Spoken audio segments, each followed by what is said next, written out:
কক্সবাজারের টেকনাফে প্রায় ৬ কোটি টাকা মূল্যের বিপুল পরিমাণ ইয়াবা ও ক্রিস্টাল ম্যাথ আইস জব্দ করেছে কোস্টগার্ড। শনিবার ৩ জানুয়ারি দুপুরে কোস্টগার্ড মিডিয়া কর্মকর্তা লেফটেন্যান্ট কমান্ডার সিয়ামুল হক এই তথ্য জানান।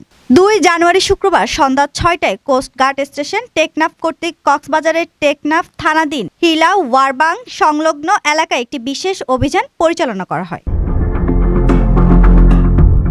অভিযান চলাকালীন উক্ত এলাকায় তল্লাশি করে প্রায় ১ কোটি টাকা মূল্যের ২০,০০০ পিস ইয়াবা এবং ৫ কোটি টাকার মূল্যের ১ কেজি ক্রিস্টাল ম্যাথ আইস জব্দ করা হয়। মাদক পাচারকারীরা কোস্টগার্ডের উপস্থিতি টের পেয়ে পালিয়ে যাওয়ায় কাউকে আটক করা সম্ভব হয়নি।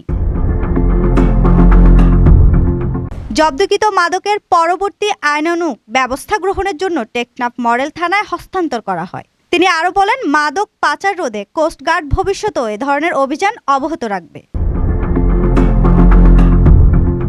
Desk report 24 TV.